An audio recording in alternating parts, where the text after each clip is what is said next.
नमस्कार बंधुरा आमी डॉक्टर सुब्रत आचार्य और आपनारा देखছেন আপনাদেরই প্রিয় channel Shri Subrata astrological consultancy. आज এই ভিডিওতে আপনাদের সঙ্গে আলোচনা করব আগামী 2024 সালের এপ্রিল মাস সিংহ রাশির জাতক কিংবা জাতিকাদের জীবনে কি ধরনের শুভ বা অশুভ ফল আসতে পারে, অর্থাৎ সিংহ রাশির জাতক জাতিকাদের মাসিক রাশিফল নিয়ে আলোচনা করব। যাদের জন্মকুণ্ডলিতে সিংহ রাশিতে চন্দ্রদেব অবস্থান করছে তাদের জন্য কিন্তু এই ভিডিওটি ইনফরমেটিভ হতে চলেছে। এই ভিডিওতে আলোচনা করব আপনাদের শরীর স্বাস্থ্য কেমন যাবে, সেই সাথে পড়াশোনা, আপনাদের দাম্পত্য জীবন, প্রেমের জীবন, আপনাদের ক্যারিয়ার, ভাগ্য, ব্যবসা সংক্রান্ত বিষয়ে কতটুকু শুভ বা অশুভ ফল আসবে 2024 সালের এপ্রিল মাসে। এই ভিডিওতে আলোচনা করব একেবারে শেষে আপনারা কি ধরনের উপায় বা টোটকা করলে আপনাদের এই মাসে অত্যন্ত ভালো ফল আসতে পারে। তাই ভিডিওটি ইনফরমেটিভ হতে চলেছে। যারা চ্যানেলে নতুন তারা অবশ্যই চ্যানেলটি সাবস্ক্রাইব করে দেবেন, পাশে থাকা বেল বাটনটি প্রেস করবেন। ভিডিও ভালো লাগলে বন্ধুদের সঙ্গে অবশ্যই শেয়ার করবেন। নিজেদের জন্মকুণ্ডলী অ্যানালিসিস করতে চাইলে তারা অবশ্যই ডেসক্রিপশনে দেওয়া কমিউনিকেশন নম্বরে যোগাযোগ করতে পারেন।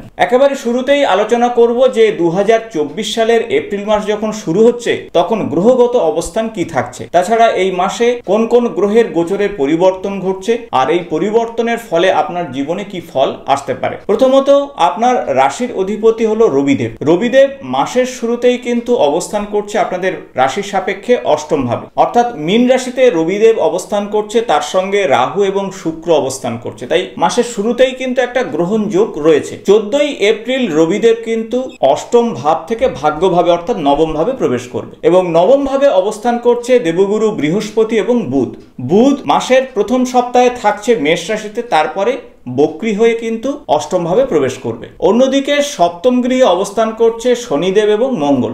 মঙ্গল 24শে এপ্রিল গোচরের পরিবর্তন ঘটাবে, কুম্ভ রাশি ছেড়ে মীন রাশিতে প্রবেশ করবে এবং সেখানে রাহু মঙ্গলের একটা অঙ্গারক যোগ তৈরি করবে এবং 25শে এপ্রিল 2024 শুক্র তার গোচরের পরিবর্তন ঘটাচ্ছে, অষ্টম ভাব থেকে নবম ভাবে প্রবেশ করবে অর্থাৎ মেষ রাশিতে প্রবেশ করবে। কেতু অবস্থান করবে সম্পূর্ণ মাস জুড়ে কিন্তু কন্যা রাশিতে, অর্থাৎ আপনাদের রাশি সাপেক্ষে দ্বিতীয় ভাবে। ঠিক এমনই গ্রহগত অবস্থান অনুযায়ী আমরা জেনে নেব যে 2024 সালের এপ্রিল মাস আপনাদের জন্য কতটা শুভ হচ্ছে বা অশুভ হচ্ছে। প্রথমে আসবে আপনাদের শরীর স্বাস্থ্য সংক্রান্ত বিষয়। আপনার রাশির অধিপতি রবিদেব মাসের শুরু থেকেই কিন্তু অষ্টম ভাবে অবস্থান করছে এবং সেখানে একটা গ্রহণ যোগ তৈরি করছে। তাই মাসের শুরুটা কিন্তু শরীর স্বাস্থ্য সংক্রান্ত বিষয়ে খুব একটা ভালো ফল আসছে না, তাই শরীর স্বাস্থ্য নিয়ে কিছুটা ভাবাতে পারে। তবে 14ই এপ্রিল থেকে রবিদেব তার গোচরের পরিবর্তন ঘটিয়ে তুঙ্গস্থ হচ্ছে মেষ রাশিতে, তাই সেই সময় শরীর স্বাস্থ্যের উন্নতি ঘটবে, শারীরিক সমস্যা থেকে বেরিয়ে আসবেন। ষষ্ঠ গৃহের অধিপতি হলো শনিদেব। শনিদেব মাসের শুরু থেকেই সপ্তম ভাবে থাকছে, তবে মঙ্গলযুক্ত অবস্থায়। তাই এই সময়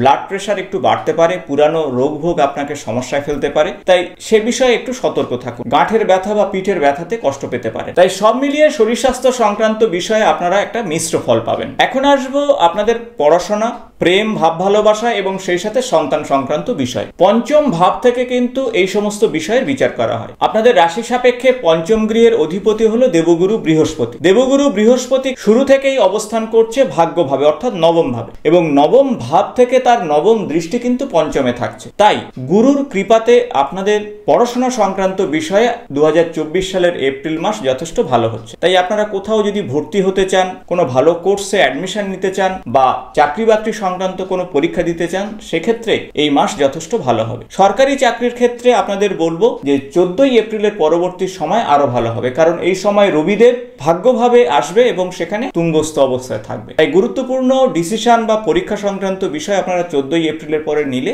আরো ভালো ফল পাবেন। আসবো প্রেম ভালোবাসার বিষয়। পঞ্চম ভাব থেকেই প্রেম ভালোবাসার বিচার করা হয় এবং পঞ্চম গৃহের অধিপতি হলো গুরু অর্থাৎ বৃহস্পতি।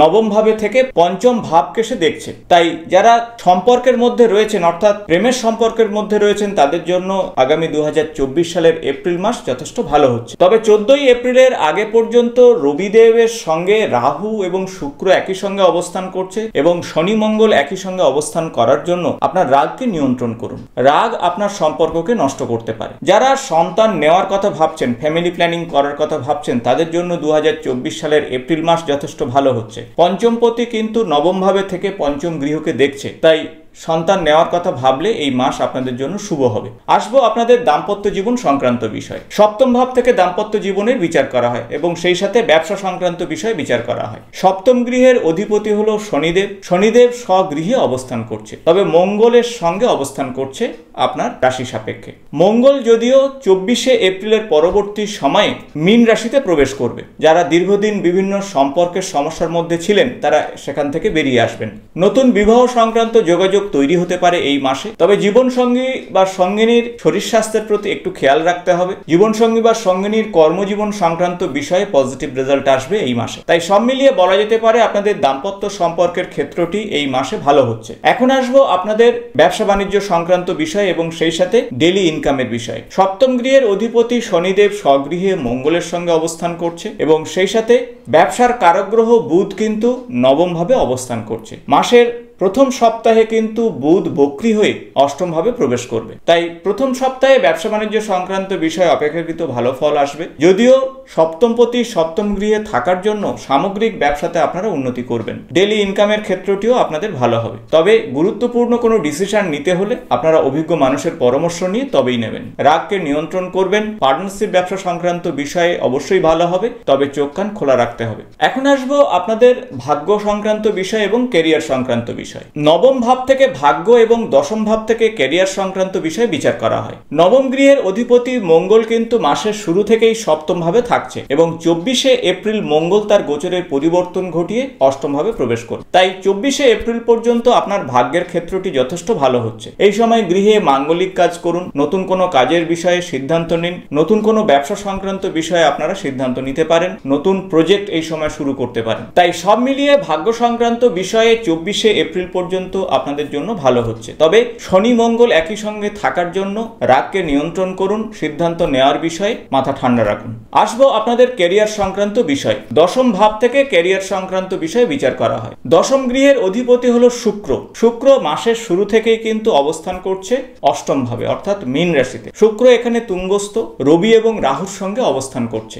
শুক্র 25শে এপ্রিল 2024 মীন রাশি ছেড়ে মেষ রাশিতে প্রবেশ করবে অর্থাৎ ভাগ্যভাবে প্রবেশ করবে। তাই ক্যারিয়ার সংক্রান্ত বিষয়ে আপনাদের একটু সতর্ক থাকতে হবে, মাথা ঠান্ডা রাখতে হবে। এই সময় কিছু কর্মের পরিবর্তন ঘটতে পারে, ঊর্ধ্বতন কর্তৃপক্ষের সঙ্গে একটু ভেবেচিন্তে কথা বলতে হতে পারে, তা না হলে ক্যারিয়ার সংক্রান্ত বিষয়ে কিছুটা নেগেটিভ প্রভাব আসবে। নতুন যারা কাজকর্মের বিষয়ে প্রচেষ্টা চালাচ্ছেন তাদের পরিশ্রম কিন্তু এই মাসে বাড়বে। বিভিন্ন সিদ্ধান্ত নেওয়ার বিষয়ে কিছুটা কনফিউশনের মধ্যে থাকতে পারেন, তাই কনফিউশন দূর করতে হবে, কর্মক্ষেত্রের প্রতি ফোকাস রাখতে হবে, সিদ্ধান্ত নেওয়ার বিষয়ে অভিজ্ঞ মানুষের পরামর্শ নিতে হবে। সব মিলিয়ে বলা যেতে পারে ক্যারিয়ার সংক্রান্ত বিষয়ে আপনারা এই মাসে কিছুটা মিশ্র ফল পাবেন। আসুন জেনে নেওয়া যাক এই মাসে কি ধরনের আপনারা উপায় বা টোটকা করবেন। প্রথমত বলবো প্রত্যহ রবিদেবের উদ্দেশ্যে প্রণাম নিবেদন করবেন, জল নিবেদন করবেন, সেই সাথে ওম ঘৃণী সূর্যায় নমঃ এই বিশেষ মন্ত্র 21 বার করে জপ করবেন। এছাড়া হনুমানজির উদ্দেশ্যে হনুমান চল্লিশা পাঠ করুন। কোনো শনি মঙ্গলবারে হনুমানজির মন্দিরে গিয়ে সরষের তেলের প্রদীপ নিবেদন করুন, অত্যন্ত